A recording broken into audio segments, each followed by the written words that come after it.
Hello, good morning, and welcome to another edition of the Knicks Film School Pregame Show. My name is Andrew Claudio, aka GMAC, and it is time for a Knicks preview of their matchup tonight against the Chicago Bulls on a night that they're honoring Derrick Rose, but not with a uniform retirement. We will ask all about that in just a second.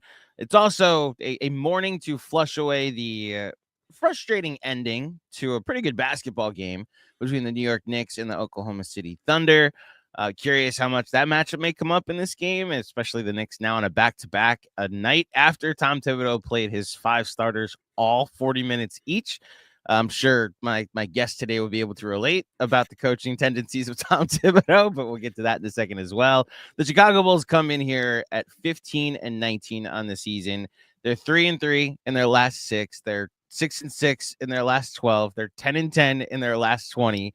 The trends point in the direction of a 500 team in every direction, but obviously they beat the Knicks the last time they played them at the Garden back on November 13th, which is actually an inflection point that we've gone to a lot, because after that loss, the Knicks went 19-4 in their next 23 games. Obviously now 19-5 after the loss last night to OKC. So we'll see if this Chicago Bulls game, Derrick Rose night, is a bit of an inflection point again. And joining me to talk about this game against the Chicago Bulls from the Cash Considerations podcast, which obviously good friends here at BlueWire, Jason Patt, welcome back to the Knicks Film School Podcast, sir. Thank you for having me back. Excited to talk about this game. Yeah, Derrick Rose night. I'll actually be going to the game tonight. I have not gone to a game this year. I probably will not go to another Bulls game the rest of the year, but I'm going to this game to see the celebration of Derrick Rose, which, as you mentioned, is not a jersey retirement, at least as far as I know. Maybe they're going to pull out like a surprise, but they're just celebrating his career since he retired a few months ago, and they've done all this stuff with. He had like a pop-up like flower shop in the city a couple days ago, and Rose Garden, right? Yeah, and they've been doing all this other stuff around the city, and they're gonna have some special guests there at the I'm joking, Noah. They did some like an interview thing with him and D Rose this week. They've doing a lot of stuff to celebrate Rose. It's gonna be like the Bulls' biggest game of the year probably, because again, most of the rest of the season just doesn't really matter for them. So it should be at least be fun and exciting. And again, against the Knicks, obviously the rivalry hasn't been as much lately, but going back, two rivals, it'll be a fun night. And obviously Derrick played for both teams, so it should be exciting. Yeah, Derrick played for both teams. Tom Thibodeau coached both teams, and I've been under the impression literally until yesterday when I messaged you that this was a jersey retirement, and I don't believe so. Okay, is this a common thing that happens? I would guess that we're just guessing that they're gonna like milk this out. Like they're all right, he's retiring this year, so then we're gonna do this celebration of Derrick Rose, and then they'll like retire his jersey next year or something like that. Like they can have like another Derrick Rose night, and like maybe they'll give him a statue. I saw a quote, I'm not even sure if it was real, that he was like, I don't want a statue because all the other statues are bad after like the Dwayne Wade statue debacle. But I do think they should retire his jersey. The statue thing is a bit much, obviously, like coming up like from Chicago, and he was so good for the short amount of time. Like I would think statue, you're getting a statue, like you should probably be a champion and like a little more longevity there, but it wouldn't surprise me if they do it. The Bulls, like since Michael Jordan, have had next to nothing. So if they want to honor Derrick Rose, the jersey retirement and then a statue, like whatever. There's not much else going on with the franchise in recent years. Well, let's talk about what's been going on with the franchise, because we talked a little bit before the pod about their proficiency for the play-in lately, and how the ceiling of this team is around where the floor is of this team. That there doesn't seem to be like a 50-loss team that's headed for the top of the lottery, especially with the teams that have committed to it in the Eastern Conference this year. Yeah. And then there's the ceiling that there's maybe 6 or 7 teams that I'd probably put ahead of them this season. And yeah, there are plenty of pieces I like. I like Zach LaVine coming back and proving he's healthy this season. The last time the Knicks played the Bulls was Yep. I mean, especially the Mikal Bridges matchup. That was when Mikal was still figuring out, getting used to a new team, I should say. And Levine was impressive. Vooch, his numbers have been better this year. So I mean, just you've kind of hinted at it, but how are the vibes in Chicago with this team that, as I opened the show with, just can't seem to shake the 500 team label? Yeah, I think there's a decent amount of apathy. The UC still attendance is great, which is a thing basically every year. Like that really never goes down. But like, I think there is a lot of apathy, which part of it is because of their RSN issue. Like they changed. They used to be on NBC Sports Chicago and it was on all the regular cable channels, whatever was easy to get. They moved. They created them. The Blackhawks and the White Sox created their own RSN, Chicago like sports network, and it is not available on Xfinity. It's only like you can see it through like an antenna. I think maybe DirecTV, some other like random stuff. They do have like a standalone app, direct to consumer, that you can buy. It's $20 a month if you want to watch Bulls games. So like a lot of people I just don't think are watching the team, and just with where they're at, with again kind of just stuck in the middle. They obviously started to like go on the rebuild path by trading DeMar DeRozan in the sign and trade to the Kings, by trading Alex Caruso for Josh Giddey, but they still have Zach and Vooch there. And Zach and Vooch, as you mentioned, they've been great. Zach crushed the Knicks at the Garden. He's shooting the best of his career from 3-point range.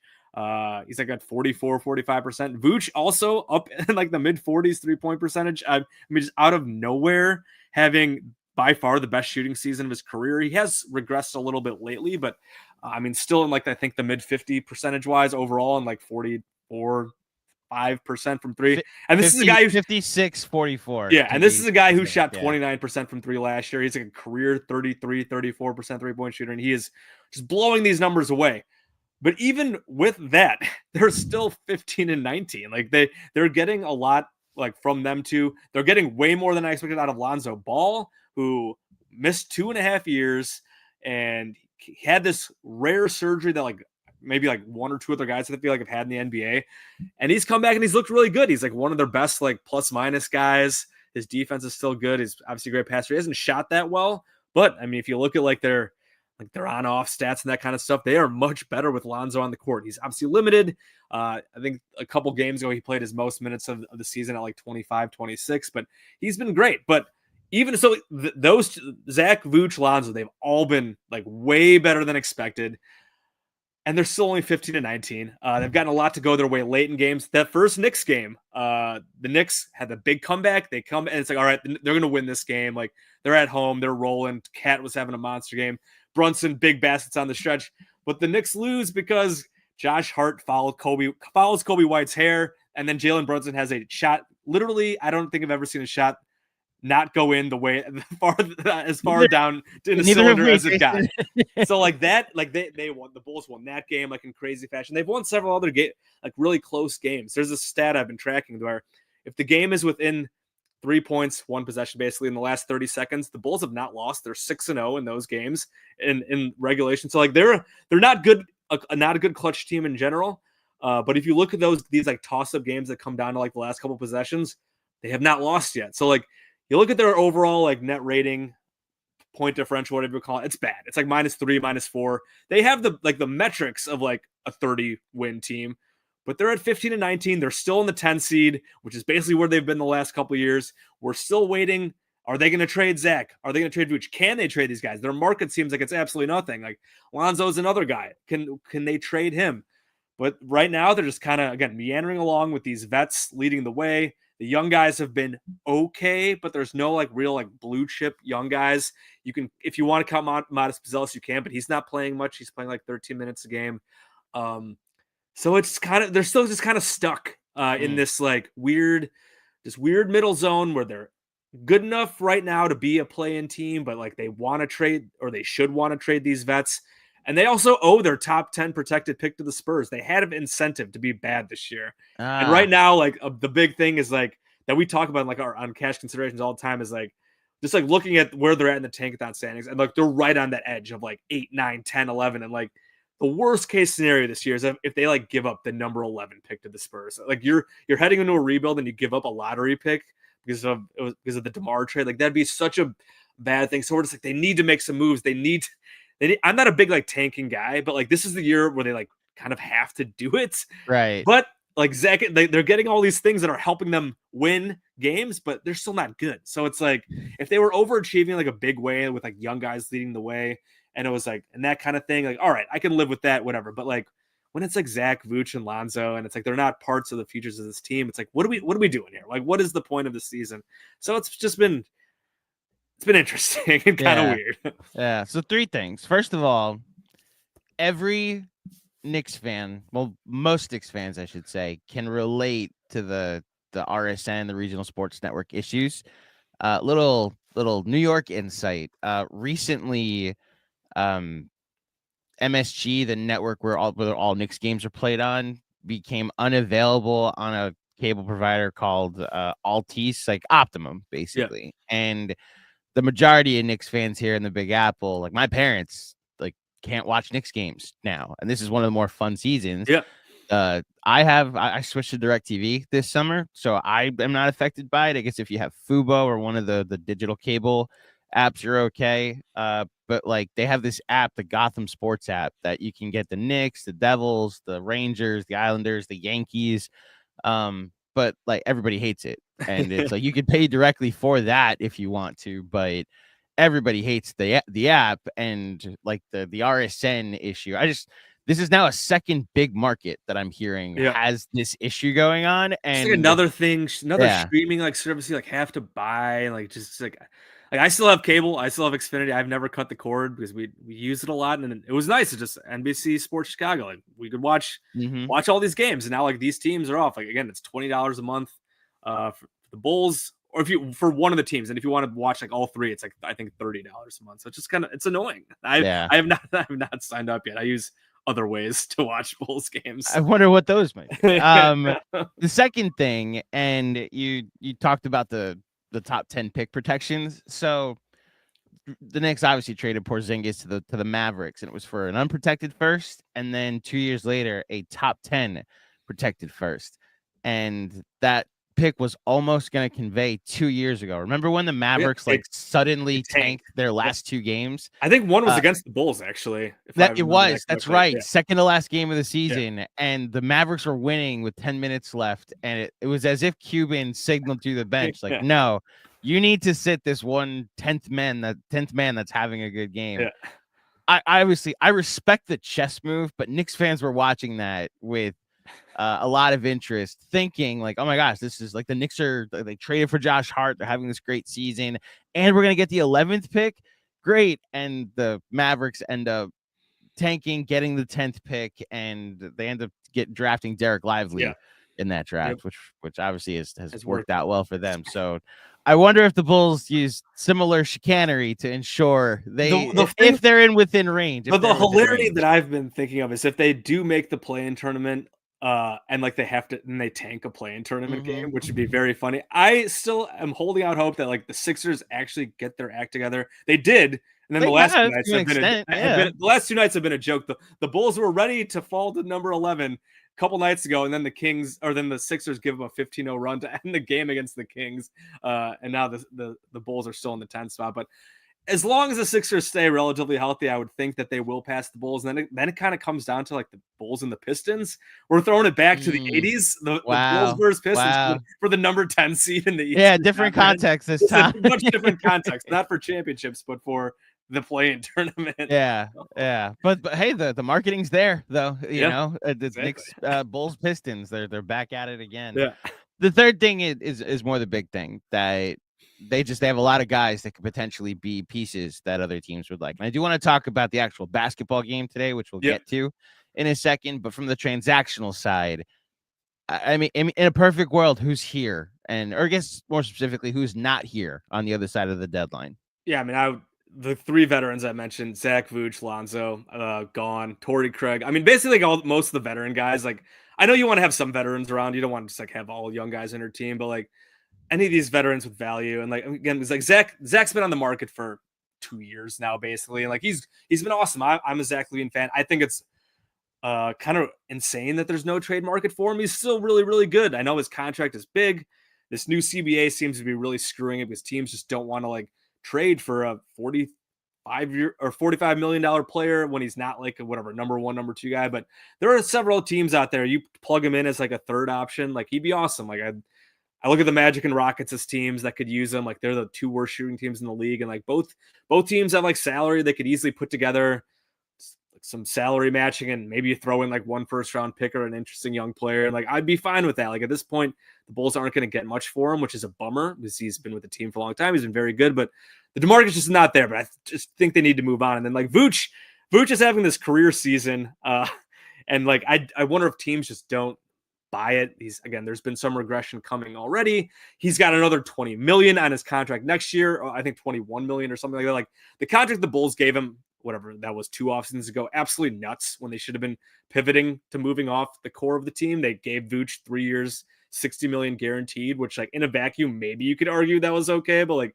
with where they were at, it's like they should have let him hit the market and like let him walk or sign and trade, or if you bring him back for cheaper. But like if he was an expiring contract right now, I think there might be a better chance that he'd be gone. But I've been trying to push like the Warriors as a team for him, but it doesn't seem like they have much interest. I think it'd make sense there.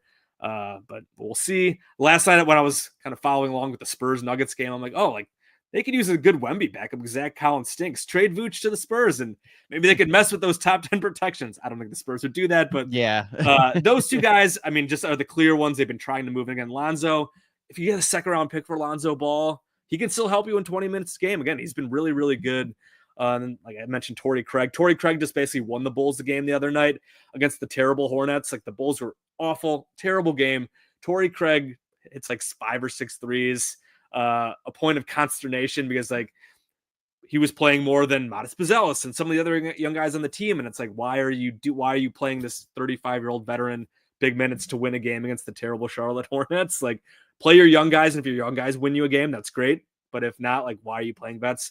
Again, I'm not going to – I mean, Billy Donovan's there is coaching to win games and not tank games. So, like, I get it, but that's on the front office. The players and coaches don't tank.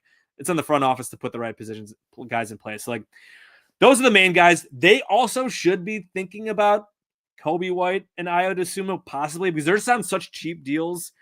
The problem is then they're going to hit free agency then not this summer, but the next summer. Kobe White will be looking for a much bigger deal. With where the Bulls are at, if they could get some really interesting draft capital back for him, you got to think about it because, again, they're not good this year. I do think next year they'll probably be worse. They might actually take next season.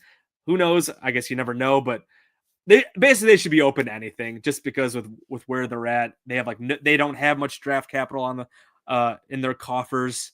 They need to build some of that back up, and just where they're at, they're a mediocre team. They don't have any like blue chip young guys, as I mentioned. Like again, you can maybe consider Modest that, but all these other guys, like they're expendable, I guess you could say. But the vets are the main guys, and I mean Zach and Vooch are driving so many of these wins, but it just seems like there's no market for them, so it's tough.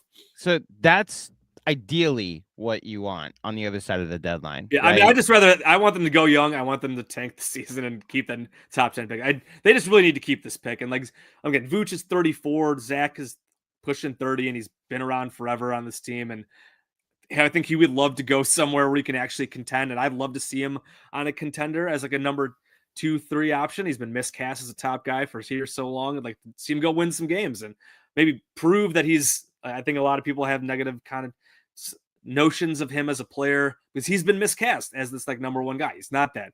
If he went somewhere where he could be a number 3 guy and just rip threes and be just that third scorer, I think a lot of people would think much better of him.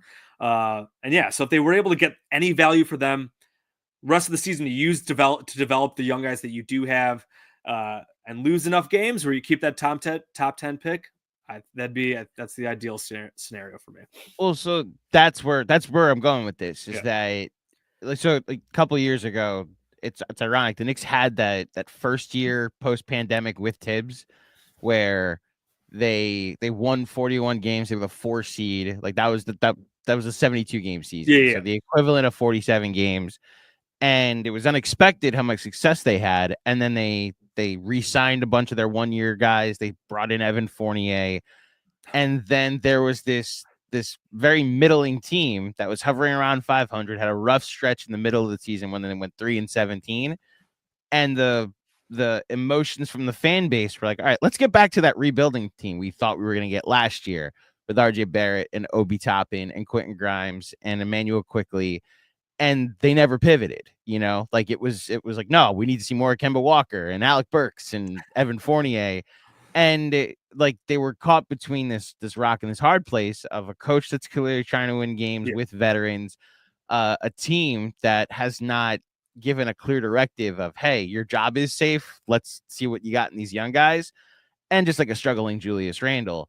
And I not a one-to-one comp at all, but as far as the emotion from the fan base, it does sound like, as much as Billy Donovan might be trying to win games, and like he is technically 500 in his last 20 games, like there is some consternation from the fan base. So I guess my question would be, how confident are you that the front office feels the same way you do, that they'll try to sell off some of these pieces and make sure we get this pick to convert direction this year? I am not confident at all based on what they've done the last couple of years. I mean, the first year when they put the team together with DeMar and like Lonzo and Caruso, and they were really good.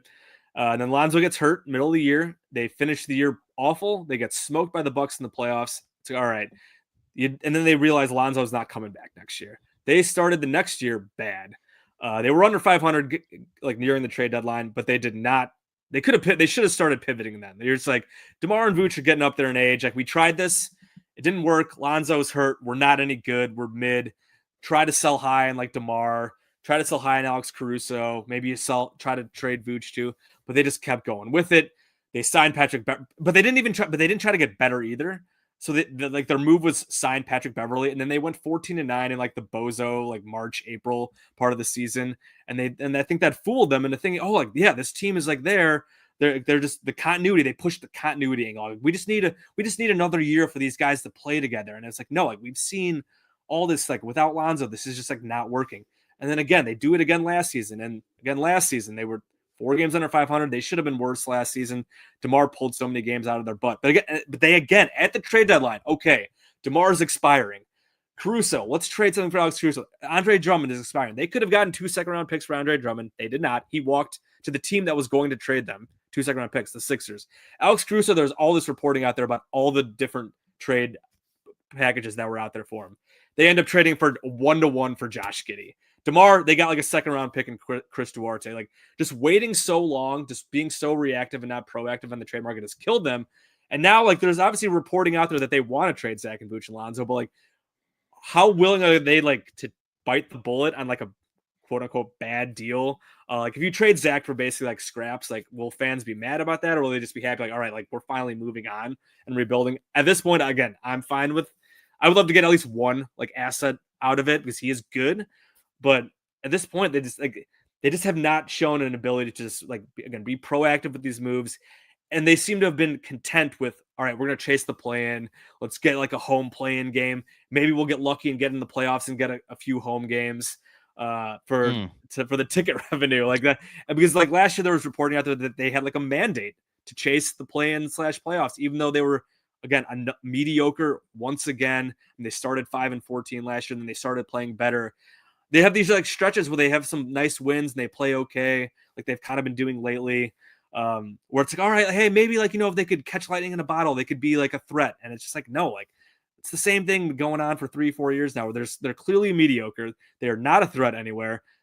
Rip the Band-Aid off and let's rebuild this thing. But so that's why I'm not confident that they're actually going to do it. And that they might just be like, oh, there's no good deals out there. We're just going to let this ride and we're going to roll here and we're going to try to make the play-in, make the playoffs, and top 10 pick be damned. And if we lose it, I mean, I think it would be a disaster if they lose this pick. So it's like, I mean, I don't know if they like are hanging their schedule coming up relatively easy this month before the deadline. Like, are they going to go try to like buy to try to go for it? And it's just like, man, that'd be kind of crazy. But like, again, with this front office and how they've operated, I do not feel good about them doing it. I mean, I think they should have been fired already, but we'll see. I hope you're okay with me saying this. It does sound like this is one of the worst places for a franchise. Yeah, I mean, they've been stuck in the middle for several years now, and again, the front office has just been so like just frozen, just like not willing to pick the lane again when they were good that one year, and then Lonzo gets hurt. They didn't do anything to try to get better. Like they signed like Goran Dragic and Andre Drummond. They went like 3 years without making a trade or like something like that. They went multiple transaction periods without making trades. It was all just like small signings. You look at some of the other good teams. I mean, what the Knicks have done, just making these big bold moves. The Celtics, a team that's been really good for years. Never satisfied making trades for Drew Holiday, making trades for Porzingis. And this Bulls thing, they just pushed the continuity BS line for multiple years. And again, not trying to get meaningfully better, but then also not going in the other direction. So this is how you get a team that's, again, stuck right around the 10 seed, around 500. And it's been frustrating. Yeah. I guess the potential for 2 play-in games and then potentially 2 more playoff games, like the revenue, that's a good sell to ownership. I don't know if any fan base that's like, right. Oh great, we get 2 home playoff games where the Cavs or the Celtics can basically the best case scenario of this Bulls season, like if you want to say like whatever winning wise, it's getting absolutely smoked by the Cavs and the Celtics in the first round. Like there was like, unless like all their like best players get injured in that series, like that's what's going to happen. Or the Knicks. The Knicks are close to the Celtics. The Bulls would have no chance against any of those teams in a playoff series. Like I know the Bulls beat the Knicks the first time, but in a playoff series with things locked down, the Knicks would absolutely destroy them. So they've been playing a lot better lately. So the best case scenario is a first round blowout. So it's like, what are we doing here? Yeah, which again goes to it's just a tough sell to your fan base. Yeah. And it's almost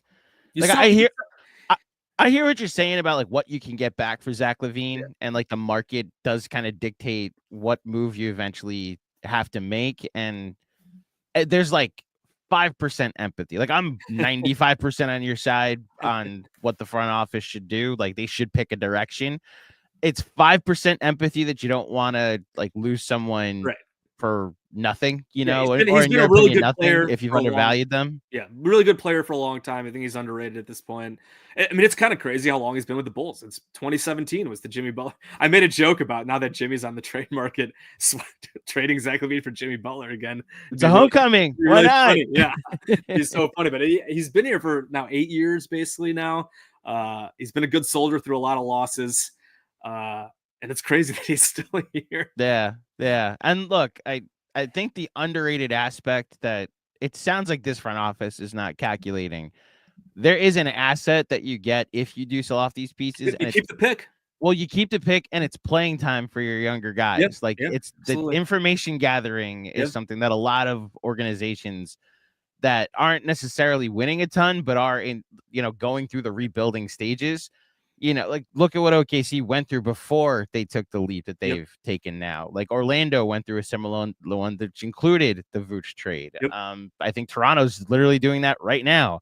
So I, from a transactional and an off the court perspective, the Bulls, look, they're fascinating. They let DeRozan walk and traded Caruso, and they still found themselves in this very mediocre position in this conference. I guess we'll see what happens. As far as this game is concerned, and the last time the Knicks played the Bulls, I don't want to use it as a one-to-one comp of what might happen here. Knicks were coming off a back-to-back on that last one, which they are coming off of back-to-back this time. It was an emotional game in Philadelphia that they played the last time before coming home to play Chicago, which they did play a pretty hard-fought finals preview, we can call it, against the Thunder last night. The key thing is, I guess this is more to my question. The Knicks have gone 19-5 like since that game. Like that's an inflection point. And the Bulls, it seems like that leveled off their season. So you tell me, like when it's looked the best for the Bulls on the court, what does it look like? And when it's looked the worst for the Bulls, what does it look like? A lot of it comes down to 3-point shooting. They have changed with DeRozan gone, they have changed their offensive style and shot profile so much. The last 3 years with DeMar, they were one of the lower volume 3-point shooting teams in the league, naturally. And now they're one of the highest. I think they're either second or third. They're second. Yeah, they're second. 44 or 45 a game, and they're shooting pretty well. Again, Zach and Vooch shooting 45% from three is driving a lot of that. But some of these games they've won, they've had some big comebacks. The first Knicks game, Zach had that huge first half and built that big lead for the Bulls, and The Knicks had the big comeback, and then the Bulls ended up pulling it out. But a lot of these games that they've won, they're hitting 20-ish, 20 plus threes. But then you look at a game the other night against the Wizards. They got absolutely blown out and embarrassed because they bricked all their threes. Against the Hornets. The Bulls and Hornets have played 2 games in like the last couple of weeks. Both times the teams combined to miss 75 threes and just like absolutely hideous games. Like if the Bulls are hitting their threes, they're going to probably be competitive. And if they're not, you will likely blow them out because they're kind of a one-trick pony with the 3-point stuff at this point. Like again, Vooch has been really good for twos, but they don't get to the line very often. I don't think they do much on the offensive glass. So like if they're bricking their threes, they're probably not going to score that many points. And their defense generally stinks. So like you should be able to put up a lot of points on them and win a game pretty handily. Tonight will be interesting, especially just coming off that game. I mean, road back-to-back where your starters, literally all 5 starters. I don't know when the last time I've ever seen that. I'm sure Tibbs has done it recently, but like bingo. That's where I was going to go to. I'm sure Tibbs has done it before with another team, but I watched the end of the game and then I checked the box score. I was like, oh my God, like these guys all played 40 plus minutes. They're going to be dead tomorrow. Like I would not surprise me if the Bulls win the night simply because I don't know if they're resting anybody. I haven't checked the injury report. So Brunson was questionable. Brunson missed Wednesday's game against the Jazz and was questionable going into last night, and obviously played 40 plus minutes. Yeah. So like I was wondering, like, are they going to rest guys? Like, are they just going to have dead legs? And like the Bulls are going to have like this D Rose night. They're going to be emotional. Like, so again, it would not surprise me. And especially coming off this Wizards team too, it would just be it would be very Bulls to like lose by 20 to the Wizards and then come back and beat a red hot Knicks team, but it'd be a schedule loss. Like it would be like, it wouldn't be like, oh my God, the Bulls beat the Knicks twice this year. Like they totally have their number. There'd be like multiple schedule losses with the back-to-back stuff. So like, again, it would not surprise me at all if the Bulls win like solely for that reason. And like, again, they have nights where they get hot from 3. Zach had a great season. They have been surprisingly terrible at home. I don't remember the exact number, but they're like much better on the road than at home this year. And they've embarrassed themselves pretty bad at home in a few games. So like, it would also not surprise me if the Bulls just come out and lay an egg. Like all this emotion, Derrick Rose night playing a rival team like the Knicks, and they just come out and stick up the joint. So honestly, neither result would surprise me that much, just because of how the schedule is played out. So it'll be a fascinating game to watch, I think. Yeah, they're 5-11 at home to Jason's point, and 10-8 on the road. And then just to clarify some other things, you mentioned what they are in percentage. They're 12th in 3-point percentage. Like you said, 2nd in 3-point attempts. Yes. So when you're getting 13, 15 attempts, 13, 14, 15 attempts of your threes every night from Levine and Vooch, guys shooting 45% on the season. That's gonna create some variance. And that, look, I'm right there with you on the. It would be a schedule loss if they lost tonight, which is absolutely in play. I mean, let me ask you, as someone who follows a team that was once coached by Tom Thibodeau. Look, the minutes thing, I literally had a conversation yesterday on a show that I don't think we're at DEFCON 1 yet, but like these minutes are unsustainable that these guys are playing. And it's a bit of a Rorschach test at the moment, where there are some people that watch basketball with a stopwatch and are like, all right, he needs to leave the game now because this is what science says. And then there are those that are a bit more old school that are like, there's no proof, even though there is a lot of proof that these minutes don't matter. And, extra minutes now when the Knicks don't practice. And that's really been the calling card from the organization, right? That the Knicks don't practice. So like the time on the court that you see them during the game is the only basketball that they're playing. And Tibbs apparently stresses like, get your treatment, get your rest on your off days, and then come ready to play on the court. There's also an element of how bad their bench is at the moment without Deuce McBride. The Knicks lost last night, partially because Aaron Wiggins had the game of his life in 15 fourth quarter points, but also the start of the fourth quarter, the Knicks were up by 8, and they put Campaign and Landry Shamet and Precious Achiuwa in the game and sat Brunson and Bridges to start the quarter. And suddenly it's a tie game when they finally come back in the game. And like just how bad their 6th, 7th, and 8th guys have been. Although Landry Shamet kind of played okay last night. Maybe we'll get a Campaign revenge game tonight. I mean, I'm at the point where I kind of need it for him to stay in the rotation. It's tough for it's It's interesting that the takeaway of the game, big picture, when you look at the box score, is what the starters' minutes were. Yeah. And as someone who watched the game last night, the most annoyed I were the 7 campaign minutes. Right, yeah. Like, that's how bad their bench was, which for a game like last night, I do kind of understand just pushing. Like, this is like maybe like a finals preview. Like, it's a big game. Yes, showcase game. But we're like a week ago. Yeah, he did the same thing against Washington. Okay, like, that's bad. But like a game that went to overtime. Washington was hitting everything. Yeah, and that's where it's the push and pull, where the habits don't change. And we're just kind of hoping they don't like run out of gas before they make moves. I know with me, like the big thing with him, with Tibbs, I mean, and when Derrick Rose got hurt, it was always you're up 15-20 in like the last 2-3 minutes. Like, why are these guys still out here? Like, I know he does that still. Like, still does. I've watched and I followed Knicks games. It's like they're up 30 points, and Michael Bridges is still playing with 2 minutes left, and he's played 42 minutes this game. It's like, why? Like, that stuff is that's just like, I think sometimes the minutes police can get a little maybe overbearing, but that's my big thing is always like, you're up big. Like, you're not losing this game. Like, I know like leads can change really quick in the NBA these days, but like, you're a good team. Like, you can throw some scrubs out there for 2 minutes, 3 minutes, maybe 4 minutes, and not blow a 20-25 point lead. Leave one starter out there if you're like that worried about it. But like, you don't need to leave like your entire starting lineup out there in a 20-point game with 3-4 minutes left. Like, you're going to be okay.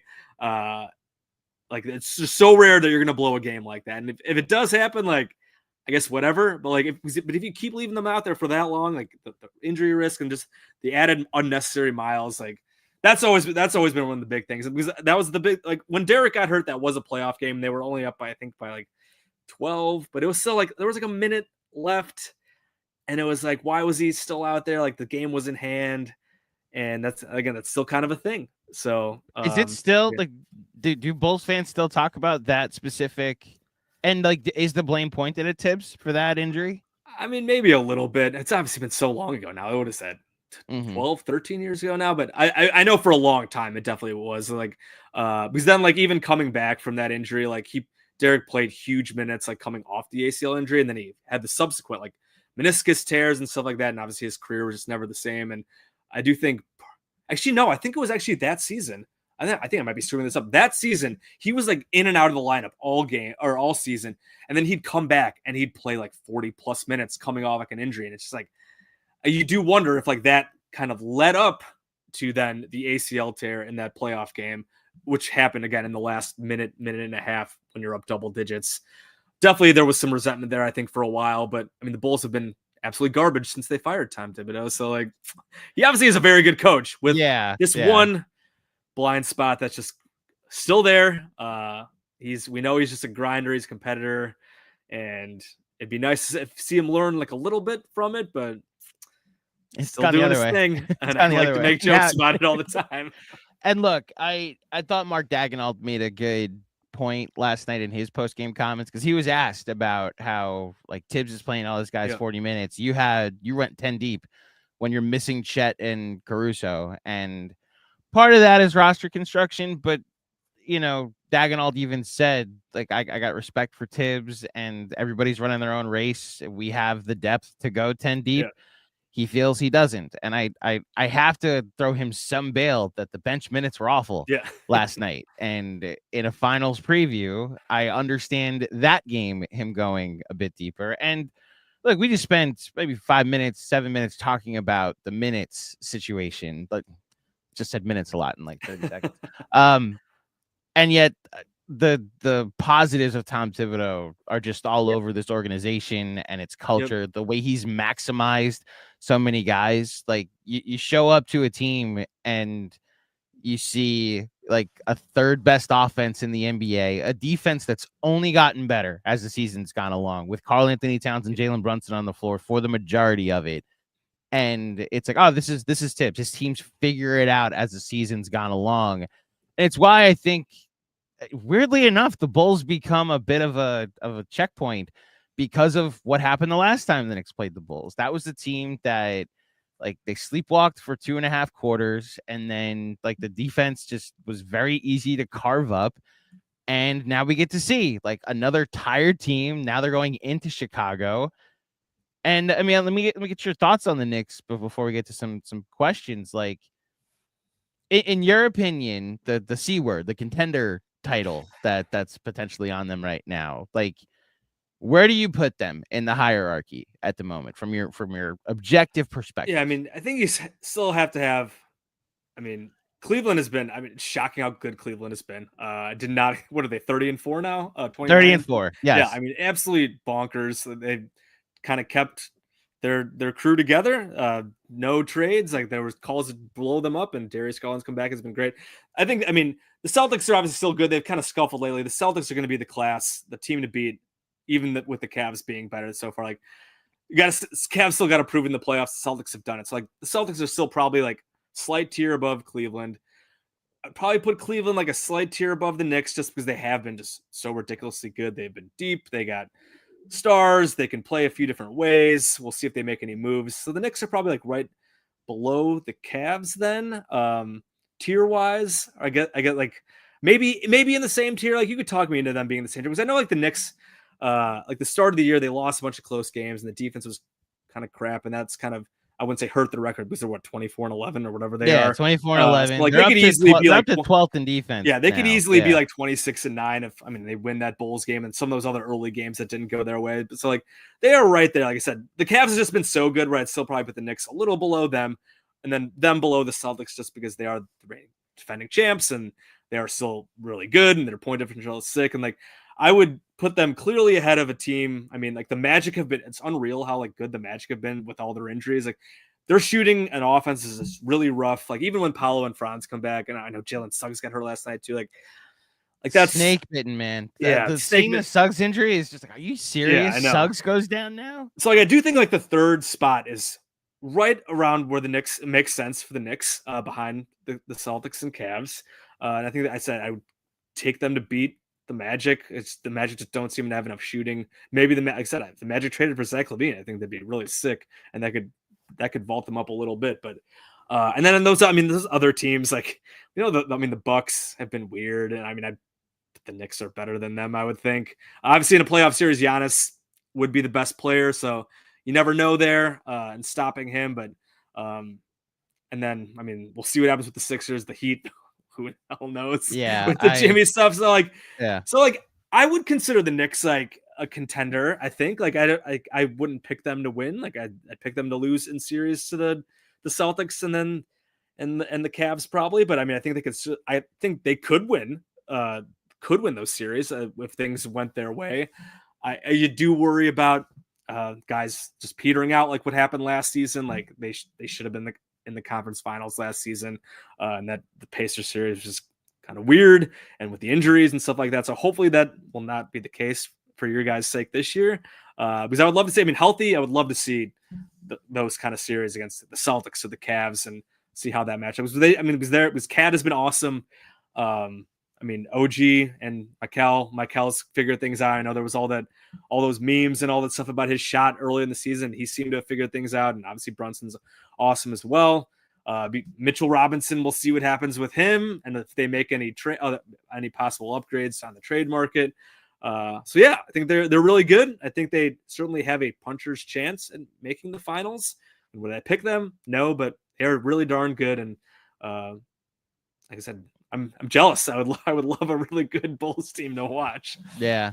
The reality that I've landed on, and it's why, as much as I want to just focus on the basketball and not keep bringing this up with Tibbs, like the healthiest team usually makes it the furthest in the playoffs. Like the talent can be there, and I think the Knicks are supremely talented. I think he's doing a good job with the top end talent on this team.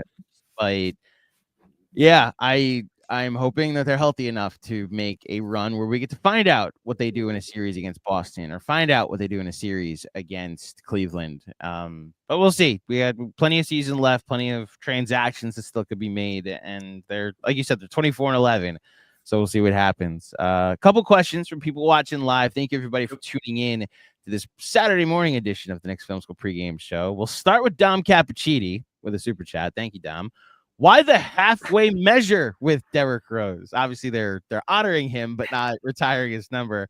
New Yorkers with their very blunt questions, Jason. Yeah, like I said, I think they're probably trying to just like milk this for like a few years so they can like honor him this year when he's retired from the league, and then like in the next couple of years or next year even like next year if the Bulls tank, they can do a D Rose retirement ceremony and like, hey, like here's going to be like our big game of the year is we're retiring Derrick Rose's number during the season where we're going to lose a lot of games. So I do think they're just trying to milk it for maybe again out a couple of years. Like it would make sense to just do it now, but if they want to turn this into like a multi-year, multi-event type deal, I guess that might be what they're going for. It's actually a very good call now that I think about it. Like, yeah, it sounds based off our conversation today, that sounds like this front office that the ability to milk and not like the performance on the court potentially driving revenue. No, like we're going to create a night and then another night the following year. We're not going to get all of it out in one night, and then the third year will be the statue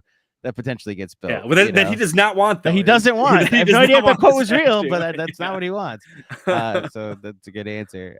From Hush Zoo, thank you for the contribution. Where do fans stand with Pat Williams? Oh yeah, I haven't even mentioned Patrick Williams because I talked about how like the young guys have been kind of whatever, and Patrick Williams is absolutely part of that whatever. He's missed some time this year with injuries. He's still like pretty consistent 3-point shooter. He's been getting his volume up, but I mean, if you just look at his numbers, I think he's shooting sub 30 or not 30%. That'd be really terrible. He started the year like really, really bad shooting wise, but he's kind of brought things up. He's just under 40% shooting overall, 38% from three. But I mean, if you just look at like watching his games in like the last 3-4 years, he's just like pretty much the same guy that he's been when he came in the league. You look literally the last 3 seasons, you look at his per game scoring averages, 10.2, 10.0, 10.2, and like just like across the board, his like just his normal just like counting stats, they're literally have been like almost the same thing for 3-4 years now. He came to the league with a lot of promise, the number 4 pick, and he just like has not really developed any like the skills needed to take an actual leap. Has he gotten better as a player? Yes. His 3-point shooting has been pretty consistent, but overall, like he's not a great rebounder. He's a pretty good defensive player. I mean, he's big, he's strong, but he just like he looks like a guy who should be better than he is. Because he's big and strong. He's like 6'7", 6'8". He's got tree trunk legs. He's got big hands, but his handle still stinks. He doesn't rebound that much, which can be kind of whatever. But like for a big guy like that, you would think he would do more. And there's like there are times where you see him, it's like, oh my God, like look at this movement, Patrick Williams. Like, look at this giant putback dunker. Look at this sick off the dribble like pull up. But he does it like once a game or once every couple games. And they gave him a 5-year contract worth $90 million. I thought it was fine at the time. We'll see how that ages. Like, again, if he kind of just continues to be what he is, like, he'll be in the NBA for a long time, but definitely just we've been waiting and waiting on him to take a leap, and it just has never come, unfortunately. One follow-up, because we've gone most of this without talking about Giddey either. Yeah. And like we talked about with the last time the Knicks played the Bulls. Yeah. That game started as a Bulls blowout, and the way the Knicks got back in the game was just bring Giddey into every action to the point where Giddey wasn't closing in the fourth quarter, which I believe the last time I did a pregame pod, that was the trend, that Giddey's starting games but not closing games. How has he been? He closed, so he missed 4 games recently. He came back and then he put up a triple-double against the Bucks, and he closed and he hit like a clutch 3-pointer. And then the most recent couple games, he's been awful again. I mean, I think Josh Giddey's kind of been what I expected. I was not a fan of the Caruso for Giddey trade straight up. I mean, that's just awful asset management, but I'm not going to go into that. He's been fine. Like he got off to a pretty hot start 3-point shooting wise, but he's been terrible for a while. We know he's never been a good 3-point shooter. He has helped them change their style with transition with his passing and pushing the ball. Doc Rivers brought that up after that game. And then again, it was one of the best games of his career, honestly. But he's not a good defensive player. He had a few good defensive moments in that game. I feel like he's trying a bit harder on that end because I think he realized because he was getting benched in crunch time and he was getting just absolutely destroyed. There was, I think, a game against the Cavs where they gave up like 140 or 150 points. And like, he was just getting time after time, just getting roasted. And he like, after the game, he was like, yeah, like this is like really tough. Like it was on him. Like they're going after him. And he got benched because of it. And I think he's putting in a bit more effort there, but like, I don't think he'll ever be that good. He just is kind of slow. He's athletically limited. So like, he's kind of been what I expected. He's had some big games. He's had some triple doubles. And then he has these games where he can't make anything and he gets roasted defensively. And that's the reason why I didn't like the trade. I mean, Caruso is one of the best defensive players in the league, and you traded him for this guy who's got talent. He's still young, but like he's got such notable limitations that not getting any draft capital in that trade was so bad. So yeah, he's just kind of been, I think, is what it is. I'm not a fan. He's had some nice games. We'll see how things go with him tonight.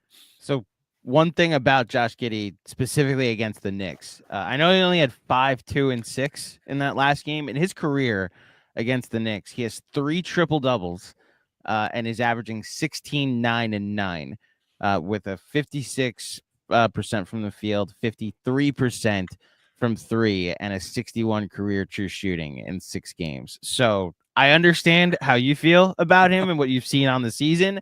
I understood what Thunder fans were telling me how they felt about Josh Giddey. And yet the only version I ever see is the second coming of LeBron James. Yeah, and he's just roasting. Yeah.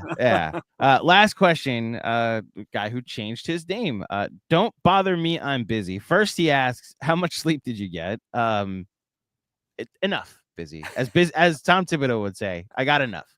And the actual question, who does the fan base blame for being bad year over year? We've kind of talked about this, but where this question is going, when we Knicks fans were going through our issues, we hated our owner and wanted him to sell the team. Do Bulls fans do the same? Do they want Jerry Reinsdorf to sell the team? 100%, 1,000%. Bulls fans hate Jerry Reinsdorf. I mean, he's running 2 franchises into the ground. The White Sox just had the worst season in MLB history, basically, with 121 losses. The Bulls have been irrelevant since Tom Thibodeau was their coach and since Jimmy Butler was there. They're cheap. The ownership is cheap. I'm not gonna say it's just the ownership. I do think this front office has also just been bad. AK, we had a lot of hope for him when they hired him and when he made some of the bold moves, trade for Vooch. You can argue whether that was the right move or not, but trading for him, getting DeMar, getting Lonzo, getting Caruso, like they made some bold moves. And then again, in the 3-4 years since, he's done just almost absolutely nothing. Most moves have been pretty bad. And it's been tough. Like, is he being hamstrung by this ownership? Probably. So a lot of it, we can always blame players, coaches, and front office, but a lot of times you say it goes to the top. Obviously, the Knicks still have James Dolan. They're really good now, but if James Dolan's letting Leon Rose do his thing, he's obviously doing a great job. I don't think Jerry meddles with anything besides the money stuff. I think they're a very cheap organization, despite being in a giant market with a global brand that the Bulls are. And it's just been very frustrating over the years to see them be a team that never pays the luxury tax. I think they've paid it once or twice in their tenure. And that's insane to be when you're the Chicago Bulls. So yeah, it's a long way of saying fans would definitely love to see Jerry sell the team. I think there's signs at games. I think there's definitely a chance. I know there were chance at White Sox games this year. It'd be great if that did happen, but I don't know if it's ever going to. Jerry's son, Michael Reinsdorf, basically kind of runs the team now. So there's no signs of them actually selling, but I would love if that happened and they actually got ownership that would spend like some of the other owners out there. But right now it is what it is. Gotta say, man, throughout our conversation today, and I don't mean this in any condescending way, if you're a Knicks fan and you were coming off a frustrating loss to the Thunder, look, I've spoken glowingly about I like Zach LaVine. It's impressive to see what Vooch has done this year. I'm interested in Lonzo as an actual trade target for the Knicks potentially. They don't really have many assets left, but we'll see what Lonzo is. And potentially what the Knicks are even interested in doing at the deadline. But I see the direction they should take, and I walk away from this hearing a very frustrated fan base that reminds me of when the Ringer was making songs about how James Dolan should sell the team. And now it's okay, getting the right person in charge could actually change all of that. And it seems like the Bulls just don't have the right people in charge at the moment. Yeah, there's kind of irrelevant, which is what kind of pushed them to change, to fire John Paxson and Gar Forman. Last time, the 2020, right before COVID hit, the All-Star game was in Chicago. Zach LaVine did an infamous interview where there were fans in the background. I don't know if they were chanting to sell the team, but they were about talking about firing the front office, and the apathy started to really hit. You could just tell they were embarrassed on a national level as a team because they had very little just like presence there. No one cares about the Bulls, and that's kind of what they are right now. Like with the RSN issue, not many people watching. Again, the fans are still going to the games, which has always happened. But if that starts stopping too, like if we look in like the second part of the season, if like the attendance starts going down, and like again, they're just kind of in this like meandering spot here.